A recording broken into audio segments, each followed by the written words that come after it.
hablaremos sobre un tubo sobre otro tubo en el mundo de la embriología, donde mencionaré algunos aspectos muy importantes y consideraciones clínicas que debes conocer. Comencemos. Un tubo sobre otro tubo, es decir, el tubo intestinal con el tubo neural. Bien, ahora observaremos en un corte transversal de embriones en distintas fases del cierre del tubo intestinal y de la pared ventral del cuerpo. Hacia los 19 días puede observarse hendiduras intercelulares en el mesodermo de la placa lateral. A los 20 días, en la placa lateral, observamos que se dividen las capas mesodérmicas parietal y visceral que revisten la cavidad corporal primitiva, la cavidad intraembrionaria. A los 21 días, la cavidad corporal primitiva sigue estando abierta hacia la extraembrionaria. A los 24 días, los pliegues de la pared lateral del cuerpo están constituidos por la capa parietal del mesodermo de la placa lateral y el ectodermo suprayacente se aproxima una a la otra a la altura de la línea media. Y al final de la cuarta semana, las capas del mesodermo visceral establecen continuidad con las capas parietales para formar una membrana de 2 hojas, que es el mesenterio dorsal, el cual se extiende desde el límite caudal del intestino anterior hasta el punto en que termina el intestino posterior. Ahora, en un corte sagital tenemos de manera resumida que al final de la tercera semana el mesodermo intraembrionario se diferencia del mesodermo paraxial, que forma los somíteros y las somitas, que desempeñan un papel muy importante en la formación del cráneo, las vértebras y participa en la generación de la cavidad corporal. Bien, ahora lo que acontece a cómo es la formación de las membranas serosas. Vamos a tener que la capa parietal del mesodermo de la placa lateral que recubre la pared corporal de la cavidad embrionaria primitiva va a adquirir ciertas características que se van a volver mesoteliales y estas van a dar origen a la capa parietal de las membranas serosas. Bien, en cambio, en la capa visceral va a ocurrir el mismo proceso y esto va a dar origen a la capa visceral de las membranas serosas. La capa parietal de las membranas serosas se encarga de recubrir a las cavidades peritoneales, a las cavidades pleurales y por último a la cavidad pericárdica. En cambio, la hoja visceral tiene la función de recubrir a los órganos abdominales, los pulmones y finalmente el corazón. Cuando la unión de la hoja visceral con la hoja parietal se fusiona, da el origen del mesenterio dorsal, el cual lo tenemos aquí. Bien, continuando lo que acontece en membranas serosas, ahora hablaremos sobre mesenterios. De manera resumida, el mesenterio dorsal va a derivar del tubo intestinal y el mesenterio visceral del tabique transverso. Bien, conocemos que el mesenterio visceral se va a extender desde la parte caudal del intestino anterior hasta la parte superior del duodeno, para así poder crear una estructura muy importante para la formación del diafragma, que es el tabique transverso. También este mesenterio visceral es importante para formar el tejido conectivo que conecta el hígado y, como lo dije también, que el tabique transverso para la formación del diafragma.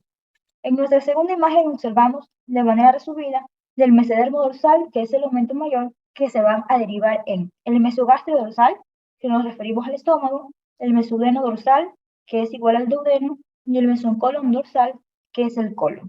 Y en la parte del mesodermo visceral vamos a encontrarnos con el ligamento falciforme. Bien, ahora lo que acontece a diafragma. Vamos a tener que el diafragma es una estructura muscular en forma de campana que se encuentran todas las fibras musculares originadas en la parte media del tórax, por debajo de las costillas, y tiene forma de bóveda. Cuenta con 2 partes denominadas pilares, como es un pilar derecho, que se inserta en la 12ª vértebra torácica y las vértebras lumbares 1, 2 y 3, en relación atómica directa entre las vértebras cervicales, torácicas y lumbares. El diafragma cuenta con 3 orificios: el foramen de la vena cava inferior, el hiato aórtico, el hiato esofágico, por donde pasan respectivamente la vena cava inferior, la arteria aorta, que pasa a denominarse arteria aorta abdominal, y al esófago. Por otra parte, el nivel muscular del diafragma está íntimamente relacionado con el músculo post-ilíaca y el cuadro lumbar, que es el último diafragma debido a su posición en que se encuentra íntimamente relacionado con el corazón, los pulmones y el estómago, órganos encargados de la circulación, respiración y digestión. Nos referimos a esta imagen cuando observamos los puntos donde hay defectos congénitos que suelen ocurrir en 3 zonas más probablemente, como lo es en la parte de aquí, que observamos de Morgani. También tenemos en ciertas partes la hernia hiatal y también observamos lo que es las hernias de Bott-Jarrett. En lo que acontece a diafragma y cavidad torácica, vamos a tener, como observamos, El tabique transverso es una placa gruesa del tejido mesodérmico que ocupa el espacio situado entre la cavidad torácica y el pedículo del saco vitelino. El tabique deriva del mesodermo visceral esférico, que rodea el corazón y adopta su posición entre las cavidades torácica y abdominal, primitivas, ya que cuando el extremo craneal del embrión crece, se flexiona para poder adoptar su posición fetal. Este tabique no se separa por completo y las cavidades torácica abdominal, sino que deja aberturas amplias, que son los conductos pericardio y peritoneales, a ambos lados del intestino anterior. Observamos que este es un dibujo que muestra el aspecto ventral de un embrión de 24 días de gestación, donde el tubo intestinal se está cerrando y puede observarse los portales del intestino anterior y posterior. Observamos también que el corazón se ubica en la cavidad pleuripericardiaca primitiva, que está separada en parte de la cavidad abdominal por el tabique transverso. Bien, continuando con diafragma y cavidad torácica, vamos a tener que cuando las llaves pulmonares comienzan a crecer, se expanden en sentido caudolateral por los conductos pericarditoneales, como consecuencia del crecimiento rápido de los pulmones. El diámetro de dichos conductos se vuelve insuficiente y los pulmones comienzan a expandirse hacia el mesenquima de la pared corporal en dirección dorsal, lateral y ventral. Esta expansión se da por detrás de los pliegues pericarditoneales, ya que al inicio estos pliegues se aprecian como pequeñas crestas que se proyectan hacia el interior de una cavidad primitiva sin divisiones. Observamos también de manera subyacente que el descenso del corazón y de los cambios de posición del seno venoso se desplazan en las venas cardinales comunes hacia la línea media y la membrana son arrastradas de un modo que recuerda lo que ocurre con el mesenterio. Por último, se fusiona una con otra con la raíz de los pulmones con la cavidad torácica y queda dividida en la cavidad pericardíaca definitiva. Y las dos cavidades pleurales, que es las membranas pleuripericardiacas, dan origen al pericardio fibroso del adulto. Continuando lo que acontece a formación del diafragma, vamos a tener de manera resumida que, como observamos, a medida que va creciendo, va degenerando los pilares del diafragma. Bien, tenemos que sigue creciendo hasta recubrir lo que es los pliegues periperitoneales, donde también ya se observa al tabique transverso que sigue creciendo y está recubierto, y finalmente este se denominará el tendón central del diafragma. Observamos a las membranas pluriperitoneales y finalmente tenemos ya al tabique central del diafragma. De manera resumida, la formación del diafragma nos habla del tabique transverso, que es el tendón central, las membranas peritoneales, el mesenterio dorsal del esófago y finalmente las estructuras musculares provenientes de las somitas cervical 3 y la cervical 5. Bien, entramos a consideraciones clínicas, donde hablaremos sobre anomalías de la pared ventral del cuerpo. Bien, dentro de esto tenemos anomalías en la región torácica, donde encontramos a la ectopía de Cordis, o también conocida como ectopía cardíaca. En la región abdominal, a la gastroquisis o onfalocele. Y en la región pélvica, extrofia vesical o extrofia cloacal.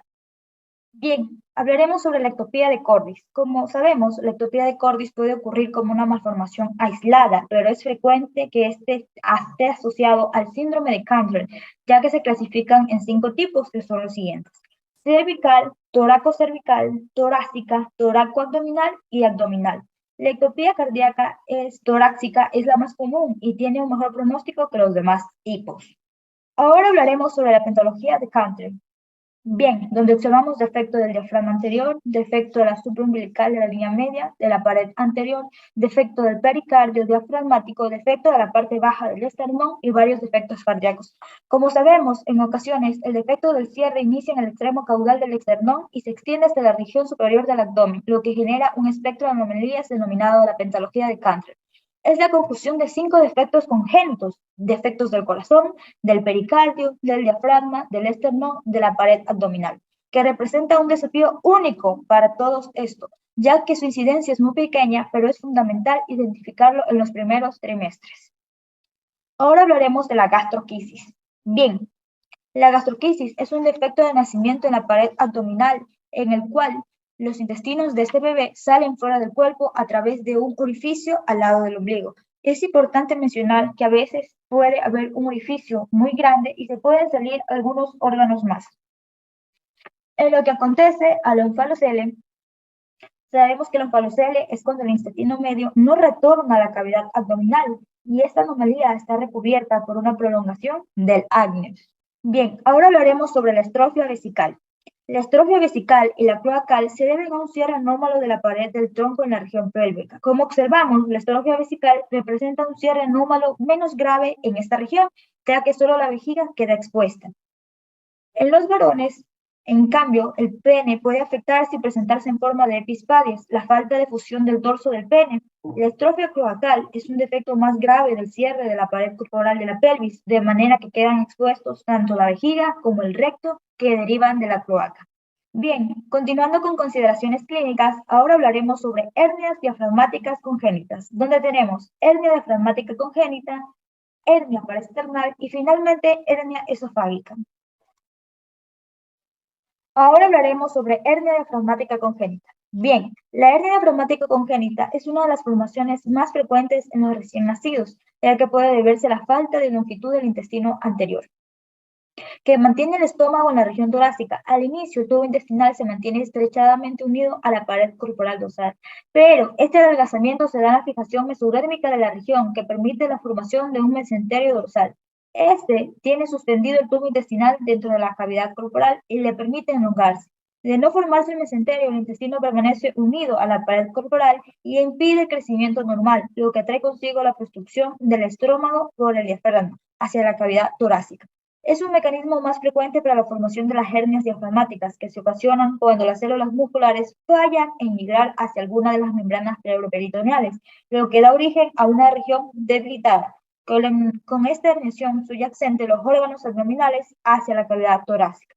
La causa principal es que aparece relacionarse con los fibroblastos de las membranas pleuroperitoneales. En ciertos casos, el tejido muscular no se desarrolla en otras regiones más pequeñas del diafragma, lo que determina la existencia de sitios adicionales para la formación de hernias. A menudo estas hernias más pequeñas se forman en la región paraesternal y el saco peritoneal, más pequeño con asas intestinales que puede ingresar al tórax entre la región esternal y la del diafragma. En ocasiones, estas anomalías son de menor dimensión, que pueden no identificarse sino hasta una fase posterior de la vida. Bien, ahora hablaremos sobre la hernia esofágica del hiato. La hernia esofágica del hiato es una afección en la cual la parte superior del tórax se abulta a través de una abertura en el diafragma. En la parte del estómago sobresale del tórax. Ingresa mediante un orificio dentro del esófago y se conecta con el estómago. Las hernias de hiato pueden no presentar síntomas. En algunos casos, eso se debe a la acidez estomacal y la incomodidad abdominal. Las hernias de hiato pueden no requerir tratamiento y en algunos casos, con fármacos y otras pocas, pueden necesitar intervención quirúrgica. Esta hernia se produce por la parte superior del estómago, se desliza hacia la cavidad torácica, ya que a través de una pequeña abertura del hiato, del músculo que separa el tórax con el abdomen, el músculo diafragmático. Bien, una de sus principales causas es la presión persistente e intensa en los músculos alrededor del estómago, hacer presión durante la evacuación intestinal, levantar objetos muy pesados, la obesidad y cambios en el diafragma, y entre otros. Bien, ahora la hernia por deslizamiento es cuando se produce la unión del esófago con el estómago, como de la parte superior del estómago a través del hiato. La hernia hiatal por deslizamiento es el tipo más frecuente de la unión esofagástrica y una parte del estómago se encuentra por encima del diafragma.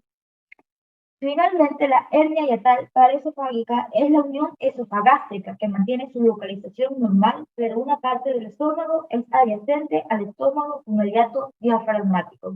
Gracias por haberte quedado hasta el final de este video. Espero la información brindada te sirva de mucha ayuda. Agradezco las tutorías del Dr. Sixto Chiliquinga. No olvides darle like y suscribirte para más contenido. Bye.